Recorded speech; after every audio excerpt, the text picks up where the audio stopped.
So I think it's really important to remember that estrogen is an anabolic hormone, which means it likes to build, it stimulates growth, it repairs the synthesis of tissues. It helps us maintain muscle mass. It supports our muscle repair and reduces our inflammation after exercise. So it's not as potent as testosterone in building muscle. It still has this supportive anabolic effect.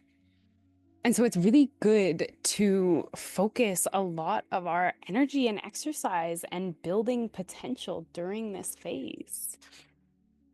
And just capitalize on that energy, use that growth, use that building potential to really push you further, push you to the next step.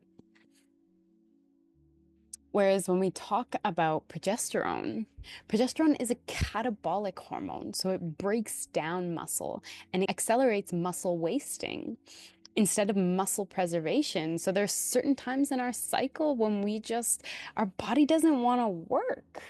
And we just got to listen to that.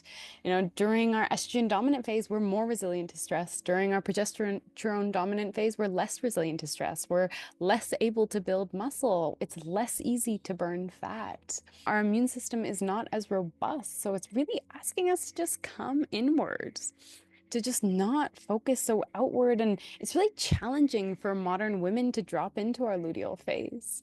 It's asking us to slow down, to let go, and to allow this energy of death and destruction to take over, to tend to our bodies. And it's just a reminder that our hormones are just physical expressions of the energy flowing in us. When we are aligned, our hormones are aligned. When we're living in alignment with our feminine energy, we feel that. It's this constant harmony and communication between our brain and our ovaries. Our womb is the center of our feminine and creative energy. And so our environment needs to match our physiology. And when they're opposing each other, we're going to feel that.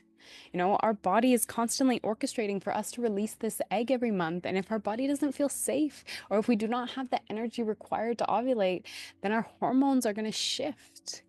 We're not going to be able to complete that process and everything's going to come out of balance. And so I really think that empowerment and like wellness and understanding comes from knowing how your body works and knowing the implications of what's best for your body and working with your body instead of against it. And I think so many women these days are working against their bodies.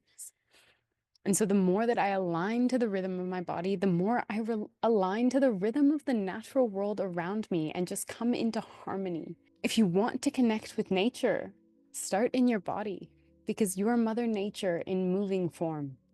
And reconnecting to my cycle and my body has been my greatest tool for self-love and self-devotion and just admiration. And I think we could all treat our bodies a little better. And cycle awareness is a great teacher for this and tool for just cultivating a sense of self-reverence. So if you've connected with anything I said and you want to learn more, I offer an 8-week women's container where we just dive way, way, way deeper into all of this content. So if you're interested, feel free to reach out for anything at all. I would love to be a resource and I love to help guide women back to the wisdom of their bodies because it is profoundly illuminating. Connecting to my body and my cycle has been the greatest awakening that I've ever had. And so I love to offer that to others. So, yeah, reach out for anything at all if you want to connect. I'm here sending lots of love and keep getting whipped, ladies.